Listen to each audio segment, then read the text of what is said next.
buildings that we do not own, volunteer fire stations, that there is a change in their charter to support ownership by the county if in the future that volunteer department no longer is able to perform or no longer able to exist. That would be the easiest and most direct route to allow funding to go to them, as well as reserve some right of the county to recoup that funding in the future should it need to do so. With that came a later amendment, which is number 3. If the board chooses to go that direction, we would certainly sit down and draft more policy to support that direction, but part of that would be to make sure that the county is following its own procurement rules and policies if we so chose to fund the individual departments. So if it's over $30,000 in cost, you would have to go through the 5-bid process, et cetera, in the procurement policy.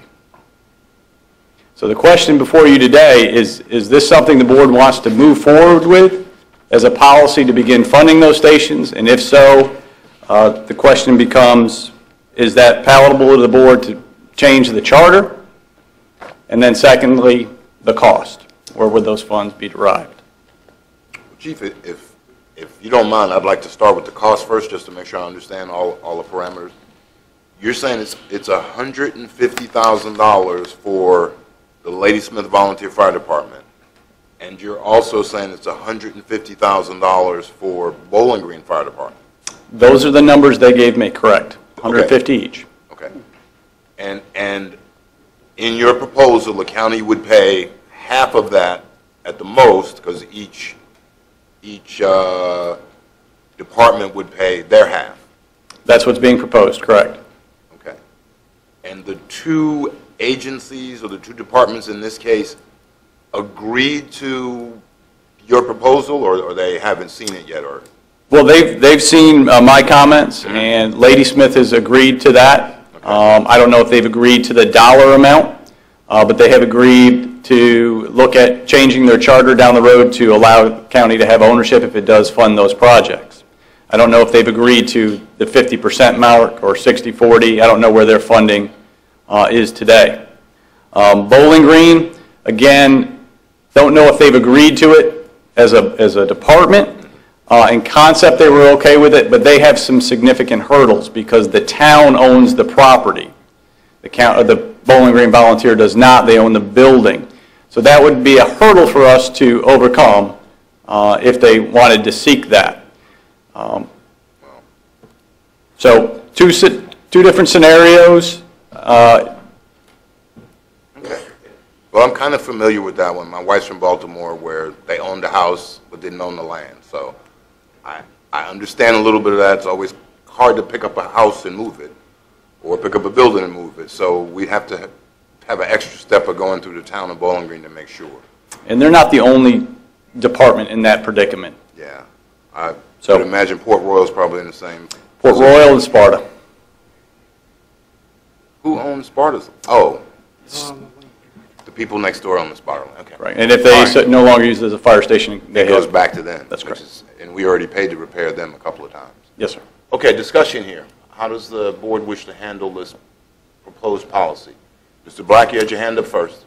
Mr. Chief Loftus, I appreciate this, and when this came back in, I guess, October of last year when we got the phone call on this, I was the one who was talking to them.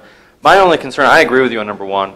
I think that, that the charter should be changed. I have no problem with that. I don't think in talking with the chief from Ladysmith, I don't think he has a problem with it. I think that's fine.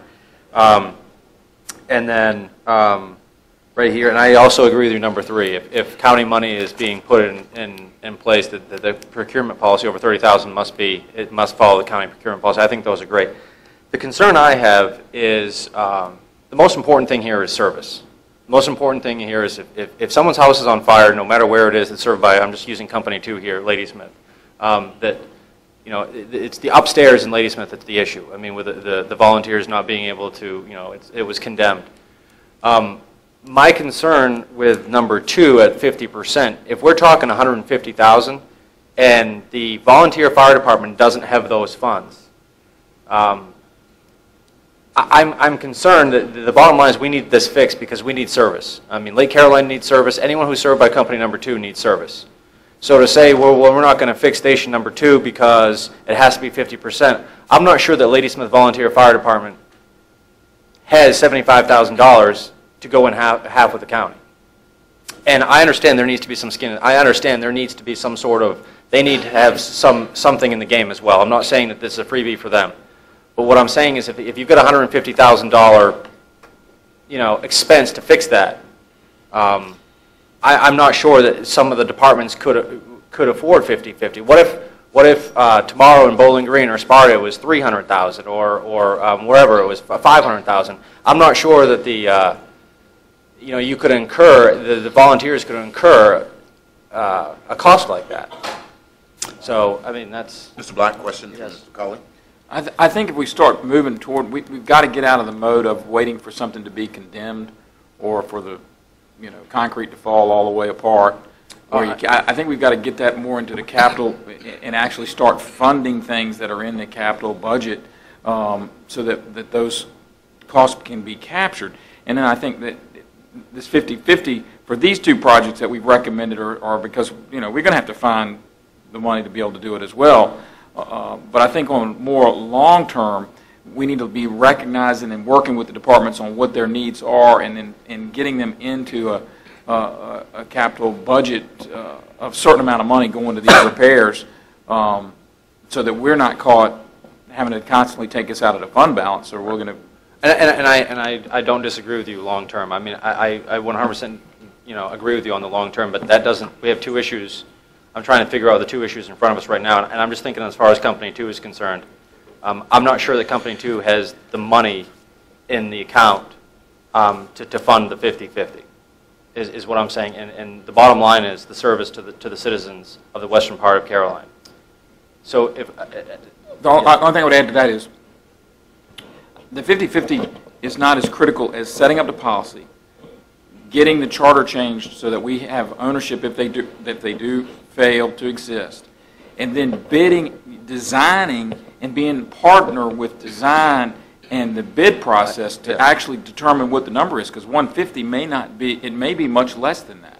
So we don't need to promise them 100,000 thinking it's 150 and it comes in at 125. I think we're still sort of early in both of these. We got some estimates, but we haven't been really majorly involved in what those estimates and how they've been obtained and what those designs are. So I think as we roll into this being a partnership with us funding 50% and or more of the money, then staff and the chief and the building official and folks that are in the know need to be involved in that design and ultimate bid. And I think we can probably save some money. I think those numbers estimates probably a little bit high. If I could interject one thing, though. On that point, Mr. Black, it says at the bottom of that, if there's evidence that they can't afford that, to provide those required funds, then you would look at that. That's the last sentence. Okay. The question is, if they can afford more than 50% and choose not to, I mean, that would fall on the board. But if they don't have the ability to pay, that was identified in the last sentence. I guess my concern is this, and I agree with you, and that's fine. I guess my concern is this came to Mr. Whiteman. When was the condemnation of the upstairs? It was in October of last year. Was it? Yeah. So I guess this issue has been ongoing since October, and we can say we're looking at policy and something like that. But I think the bottom line is we need a fix there at Company Number 2. It's been since October. And then the reality, I think, kind of what Chief Loftus said is, if we have to fix it, and the county pays the full 150, maybe there's some arrangement we have with their fundraising group that they eventually pay that other half back. That's a possibility. I don't know. Mr. Chairman. Let the chief respond, and then you can go ahead. Keep in mind, at least for Ladysmith's $150,000, that is not only to repair the issue, but to make progressive changes. So it is not just the cost of the repair that we're looking at this 150, and we haven't been involved in that procurement of that price. And that does change the discussion a little bit, because we can repair maybe for $50,000. That's correct. And then Mr. Black's point is we're up and running again for $50,000, or do we decide to go with the renovation project, and then it's a lot more. So, I mean, we probably, or you probably need to sit down with them and say, what do you want to do, A or B? And then we follow up with A, but we're in the process of deciding what our position will be. Mr. Akers? Yeah, when I had a discussion with the people at the Lady Smith Fire Department, they called me and wanted to meet, and I met with them. They understood that they had to put skin in the game, and they were talking in terms of getting a loan, paying for it over a period of time, and I think most of these departments are going to have to do that. I've always been a strong supporter of the fire and rescue departments in this county, and I don't think anybody can say that I haven't been. But I look back, under today's policy, we wouldn't do anything. They'd have to come up with a whole $150,000 in order to do what they want to do. There's no question. They indicated they could probably repair what they needed to repair to make it safe, so it wouldn't be condemned by Kevin, $40,000 or $50,000, maybe $60,000. But to give improvement to the living quarters that they wanted to, and I support that 100%, then it would increase the cost considerably. My other concern would be, and Ben, you can answer this question, or maybe the chief can, in requiring the volunteer organizations to meet the same 5-bid process, are there any other restraints that would be on them if the county, basically the county is going to be taking this over, I guess, the construction and the process. The procurement part, yeah. And so are there any other requirements that the county has through the state or anyone else that the volunteer organizations do not have to have that would slow the process down? Our procurement process. Our process. They essentially do not have a process, period. They would have got 3 bids, or 1 bid. I think they would have got 1 bid or something and said, okay, this is what the cost is going to be. I understand they should have more than 3. I'm more than 1. I'm just concerned if we say you have to abide by the county procurement policy, does that throw any other requirements in place that they would not have to otherwise? Only the 5 bids, and I think the real question is, what if they only get 4 bids? Well, or what if they only get 3? Yeah, my question is, I know we talked about other buildings in the county. Was in fact I'm sorry. a lot of conversations. I understand. Offhand, I don't think there's anything that would slow them down. I mean, I think that if it's county money in the county,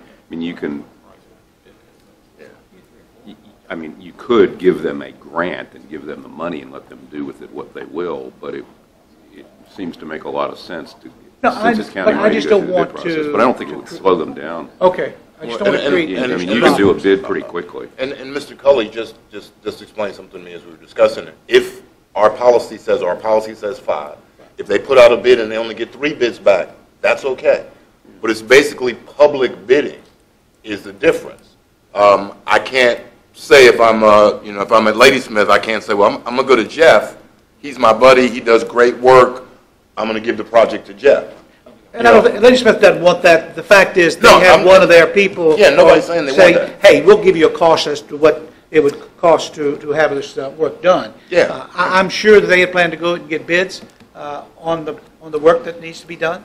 There's no question in my mind about that. But we're looking, and I agree with you 100%. I think they'll do both agencies, I think, will do what's right. But we're looking at a policy down the road, so we have to document. Absolutely. I like what we've got here. Okay. It's a step forward that we have not had in the past, and I like what we have here, to be quite honest. Mr. Underwood? I don't think it's a matter of saying who would do this or that. I think it's just a matter of the fact that we need a policy in place as a guideline. So, I mean, we're having a lot of sidebar about other things, but the reality of it is we definitely need something in place as a guide. And I think Chief Loftus has done that. And that's really what it's going to end up being, because it is a guide. It'll be used. Mr. Black has said, well, maybe they don't have money for half, so that might be an exception. Maybe somebody else has all the money. Maybe somebody else wants to do something different. Right. But and we know all of these buildings, like anything else, will need repair. Repair, as in this case, is $50,000, $60,000. Modification is $150,000. So that's another discussion to have, but we're at the point now of saying this is a policy we're going to put in place.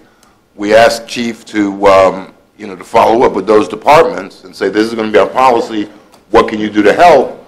And then we have to make more decisions after that. Bottom line is, and I'm the only one in here that knows what it's like to watch their house burn down.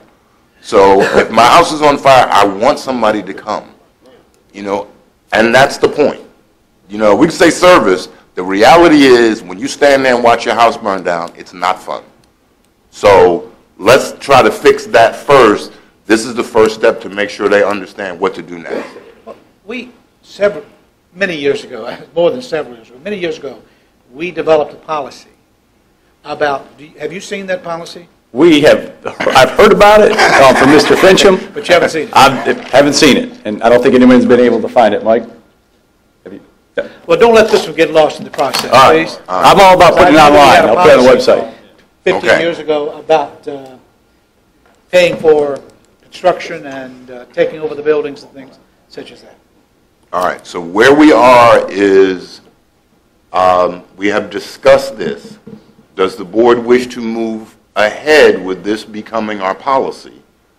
And then we will direct Chief Loftus to work with those departments to figure out, solid cost estimates, and then we can move forward with making those repairs.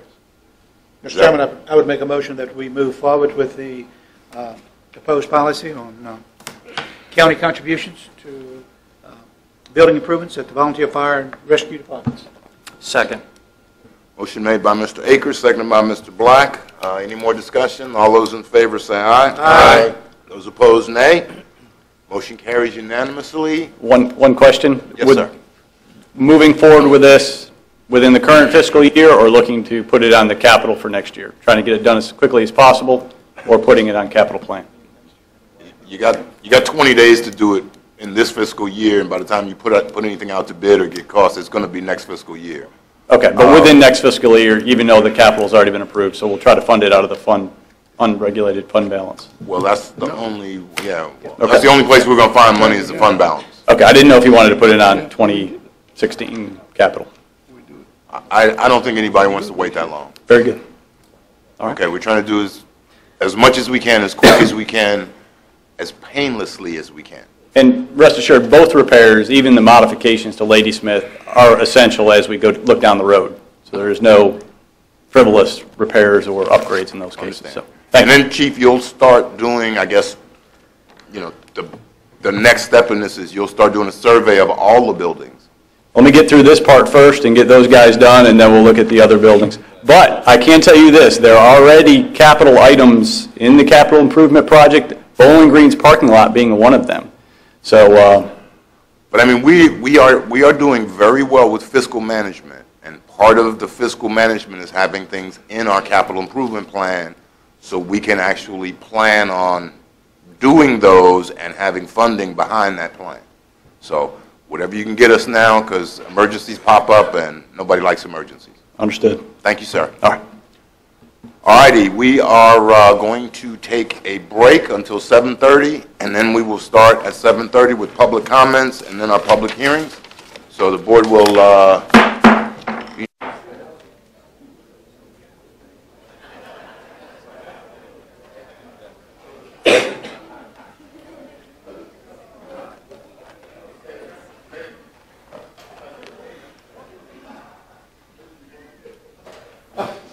Thank you, Pam. You ready?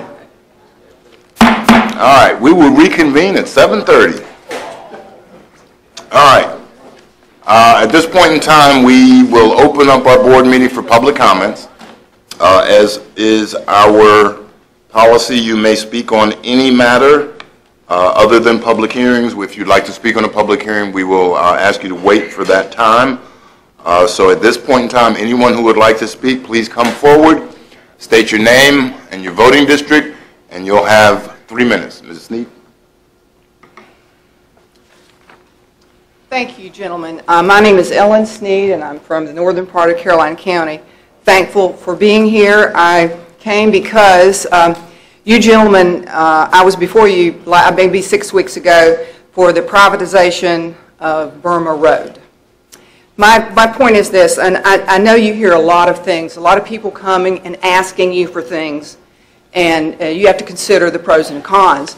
I was here for that meeting, And there's a lot of support. There was support for it. AP Hill, Sheriff Lepa gave us support because of security reasons or whatever.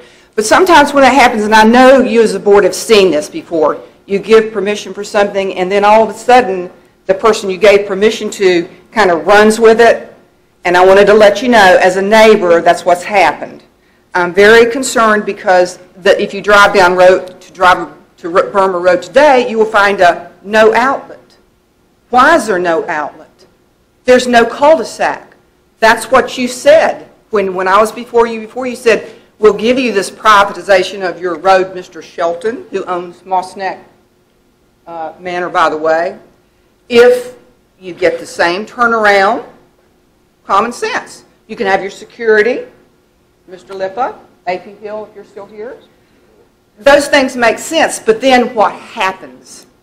Mr. Shelton builds a $20,000 gate, similar to the other gate that he has in front of his mansion, and blocks the road. There's no cul-de-sac. There's no turnaround. A school bus has to pick up the kids at the other road because the school bus can't turn around. How did that happen? I'm here as a public citizen of Caroline County because I think Caroline County is one of those beautiful cities, counties in the state. The view shed of each mansion, and Mr. Shelton said before you, and I think you raised your eyebrows when he said this. He said, well, the other mansions have private entrances. Oh, my. I don't think it was a good choice. I think you need to consider what you've given him permission to do, consider what's happened. I'm sorry, I probably lost my 3 minutes, and my husband wrote this for me because he was so kind and said, calm down, Ellen. Don't criticize anyone, just ask for consideration for what's happened. And so that's pretty much what I'm doing, and I don't even think I've read one thing my husband wrote. But basically, what I'd like to say is that Mr. Shelton did put up a gate, and if he would be, if you privatized his road for him, you gave him something, if Mr. Shelton needs only to make a kind gesture to the board by moving his gate and allowing a cul-de-sac to be built. If that happens, good luck. So anyway, that's what I have to say, and I ask you to consider the privatization of that road and then what's happened and the fact that you agreed that there should be a cul-de-sac, which is true, you know. And another thing Mr. Shelton made a point about, which is that his mansion and the property is public. By the way, on 2015, if you want to pay, I don't know how much, 100, 150 bucks, you can go on the garden tour. And if you consider that public, then good. But Moss Neck Manor will be on the garden tour next year, 2015. Thank you very much. Thank you, Mrs. Sneed, and just so you'll know, Mr. Taylor has asked us to reconsider that as item 12A, so we should get to that today. Is there anyone else? Thank you. Is there anyone else who would like to speak as part of public comments? Yes, sir. Good evening, gentlemen. I'm Kevin Whiteman from the Bowling Green District. As a private citizen, I oversaw the abandonment and the building of the cul-de-sac and the installation of the gate on Burma Road. I had VDOT out no less than 4 times, and at one time I had no less than 7 people from VDOT inspected. We had one item left, that was the recordation of the cul-de-sac. It was recorded and VDOT signed off on it. The cul-de-sac meets the requirement for a road that has less than 10 trips a day. It was brought back up again last week. I met VDOT out there. VDOT inspected the complaint and again signed off on the cul-de-sac. Everything that was done out there is exactly what the board required, and it has been blessed by VDOT. Thank you. Thank you, sir. Is there anyone else who would like to speak as part of public comment? Is there anyone else who would like to speak as part of public comment? Is there anyone else? Hearing none, we will declare public comment closed. And thank you very much, speakers. We are going to discuss that some more again, as I said, as agenda item number 12A, which takes us now to public hearings. RZ02-2014, Commonwealth Fairs and Events owner applicant, request an amendment to the existing zoning proffer zone plan recreational and entertainment. Mr. Fincham?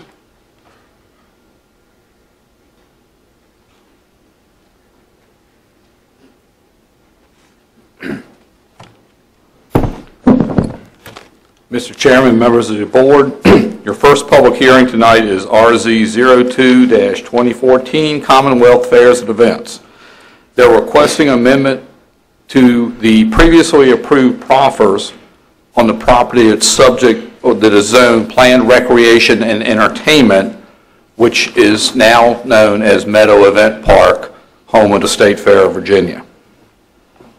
The proposed use is to modify the proffers and the general development plan associated with the original rezoning RZ01-2005, which would include a number of amendments regarding security, the submittal of security and operations plans, uses, changes in uses that are allowed, contributions to the county in lieu of taxes, donation of land for public portage and access, site development, design, and public safety standards. You have a document with a significant number of changes, and there's been a significant amount of discussion, ongoing discussion related to the proposed modifications to the proffers, particularly in the area of public safety, where Sheriff's Office, State Police, Fire and Rescue have had a number of discussions related to the public safety, the safety committee, planning requirements, review and approval by county and state agencies. You also have changes related to how the property can be used. If you remember originally, and some of this goes to the special exception permit, which is your second public hearing. Originally, outdoor concerts were all supposed to be located to the rear of the property, except during a state fair event itself. They've requested changes to that. They've identified a number of potential stage locations. And all that leads to your festival permit application, which you have later in the meeting as well. The early set of proffers, there was a 5-year time limit on the boat ramp. We've negotiated a change, a modification to that, that continues to allow the board to have access for that acre at the boat ramp upon inclusion of that item in the county's CIP.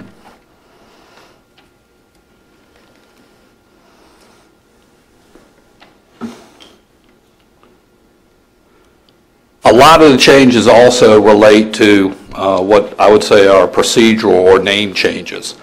Throughout the document, it was formally referred to as the State Fair of Virginia, Atlantic Rural Expositions. We've done a lot of cleanup trying to consolidate all that and tying all that to Commonwealth Fairs and Events as a current owner. We've also, through this process, attempted to clean up items that have already been taken care of in the proffers. For example, there were certain road improvements that were proffered in the original zoning application. Those road improvements have been done. It really doesn't make sense to include those proffers that have already been met and are not an ongoing obligation in the proffer. So we've cleaned up the proffers as well. What the applications tonight do not include, and this actually speaks to the SE somewhat, are one, camping areas. In the SE proposal originally requested by the applicant, there were a request for campgrounds other than camping associated with vendors and exhibitors. The Planning Commission has not forwarded that particular aspect of the special exception permit. They have also not forwarded changes to the board related to the number of times that fireworks can be displayed at the property. So the previously approved rezoning and special exception related to fireworks remain in place. You also have a clean version of both the proffers and the special exception conditions for your review. While the blue and black line copy makes it easy to track changes, it can be confusing trying to read all that, so we provided you a clean version of that as well. And with that, I'll address any questions that the board may have. Thank you very much, Mr. Fincham. At this time, do board members have any questions of Mr. Fincham? Thank you, Mr. Fincham. I will now open the public hearing. The applicant is here, so I'll give him an opportunity to speak first, but we'll declare the public hearing for RZ02-2014 to be open.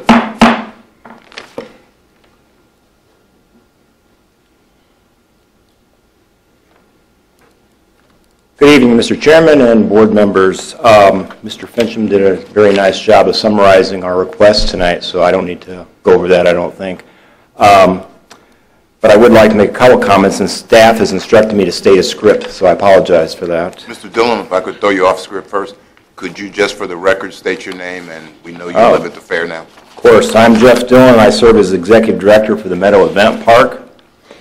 And with that, I'd like to take a moment, if you please, to express my, and the Farm Bureau and the Meadow Events Park, sincere appreciation for the agencies and the various efforts that the agencies in Caroline County have made during the tragic balloon event that took place a few weeks ago at the Meadow Event Park. Speaking for Farm Bureau and for the Meadow Event Park and myself, our thoughts and prayers continue to be with the families as they struggle through the process that they're going through and will continue to go through. So again, with that said, thank you for your consideration on rezoning of the property this evening.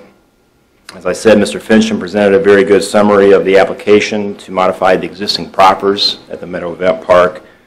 As was stated, the bulk of these amendments in the application reflect changes in the ownership of the property over the last few years. As we know, there's been some significant changes. Updating the proffers has not kept up with that in terms of name changes.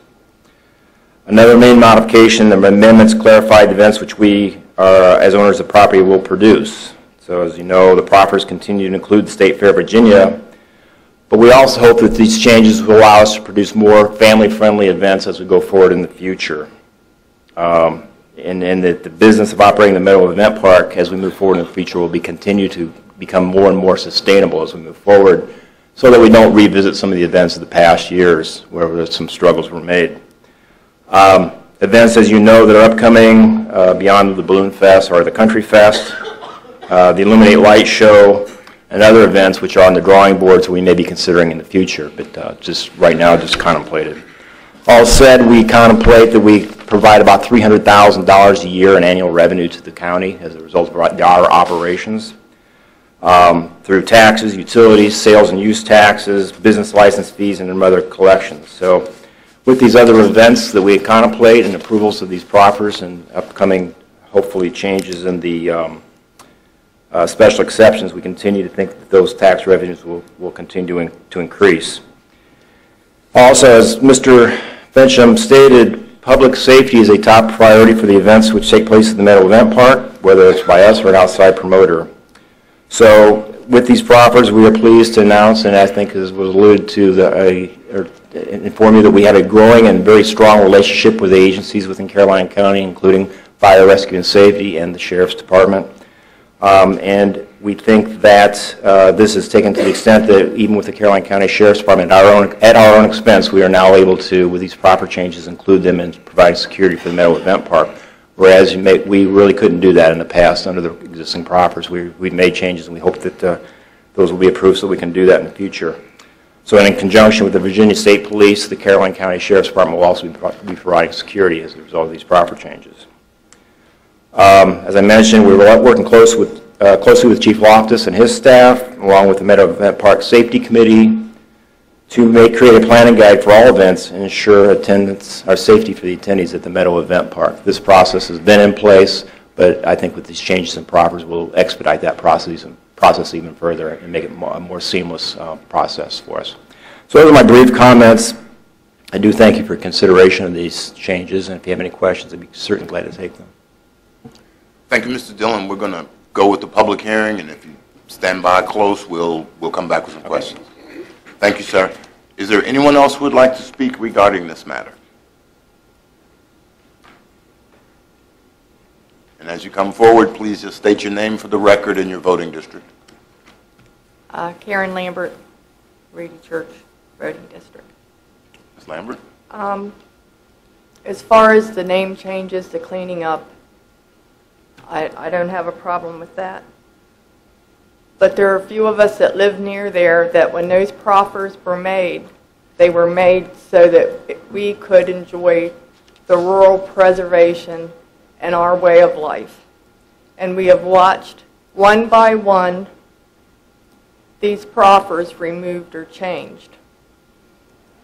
And it not only affects our way of life, it also affects the value of our homes. The home nearest me that sold after being listed since 2009 sold more than $70,000 below its assessed value. I was in the process of trying to refinance. That is now on hold because the value of my property, because that was the only comp in the area that is sold. So my property has, besides being affected by the noise and other things, has affected our lives. A lot of these changes may not seem large to you all, but they were made, like I said, to protect us. And relocating the concerts and the number of areas that can be utilized will greatly affect the neighbors in the area.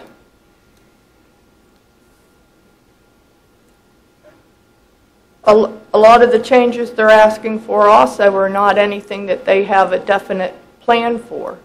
And I don't understand why we would give them kind of carte blanche, change it and say, okay, you can now have stadiums or amphitheaters or locations here, there, and the other, when there are no plans for that, for restaurants, for everything that the people in the area fought not to have. I think all but one or two are on that list to be crossed off.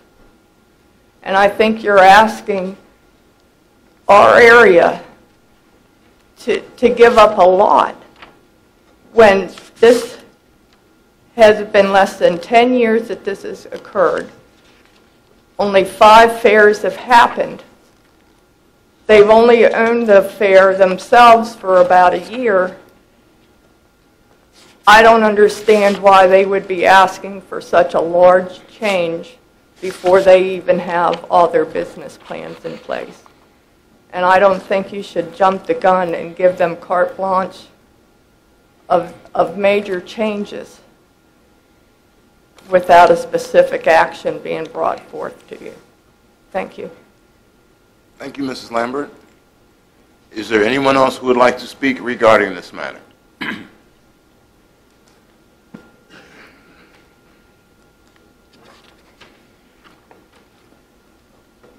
Good evening, Mr. Chairman and Board. My name is Bert Chenault from the Bowling Green District.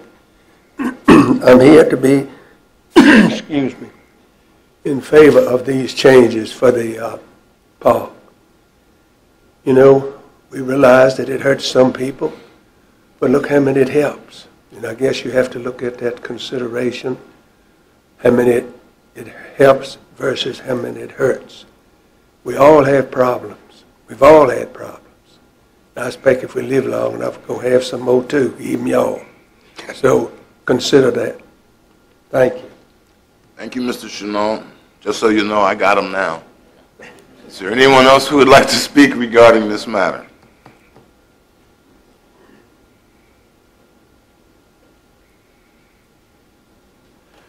Good evening, Mr. Chairman and Board.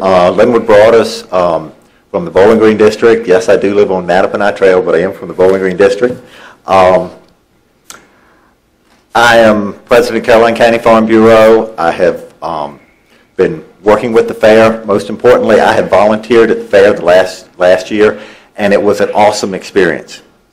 The Caroline County is a very business-friendly county. The fair is a business. It's in the entertainment business, and it brings a lot of revenue to the county, as well as a lot of enjoyment to the community, because I know I have gone over there to numerous events. It's something that has tremendous potential for the county, and if you all could approve these, it would be greatly appreciated. And one of the events is coming up. I think it's called the Tough Mudder.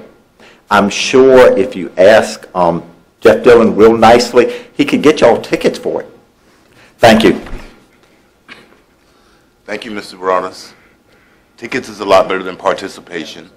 And that is a fairly dangerous event, so be careful. Is there anyone else who would like to speak regarding this matter? Major? Chairman, Scott Moser from Bowling Green District.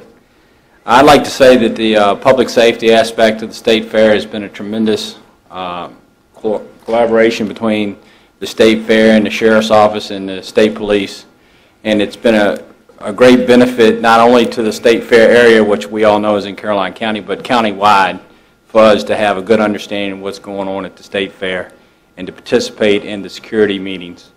As you know from the balloon incident, it was very important for us to know what was taking place, when it was taking place, and those security meetings made a difference in our ability to help out other parts of the county, not just the State Fair as well. So it has been a good move to change that profit for public safety, and it certainly made us more efficient in what we do.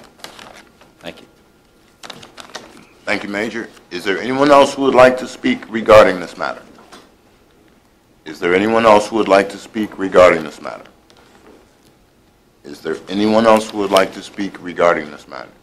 Hearing none, we'll declare the public hearing to be closed.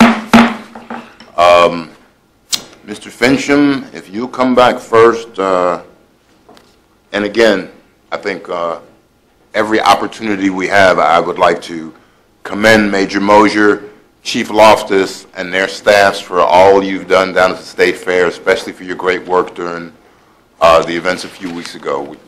You guys make us proud every time you step out there, so we do appreciate what you do. Questions for Mr. Fincham at this time? Any questions for Mr. Fincham? Mr. Taylor? Yes, just a few. For clarification, what kinds of, and it's in here, but I just need to hear it spoken.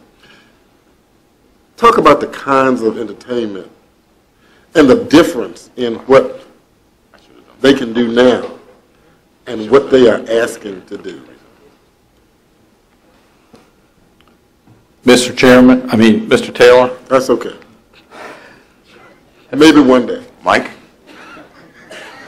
You know this is going to be bad for you, right? Notice I didn't look your way. It's going to be bad for you. I just want you to know it's going to be really bad for you. We look so much alike. He has more hair. Where's Angeline? If you will look about 5 pages in, you will see the blue line version of the draft proffer changes. If you will go to page 2 of that document, you will specifically see under uses, those uses that are proposed to be eliminated as prohibited uses, and uses where there is a proposed modification to that use or that standard. So, for example, restaurants, which full-service restaurants, which previously were listed as a prohibited use, if approved, would be allowed on site. A stadium or amphitheater would be allowed. Again, it's still subject to the use permit requirements, but it would be allowed. An outdoor stadium would be allowed, whereas currently it's not. Convention and conference center would be allowed, where currently it is not. That's a use, for example, that could go into the current Farm Bureau building. You also see the other uses, specific uses, which are proposed to be modified under this application. For example, campgrounds and trailer parks is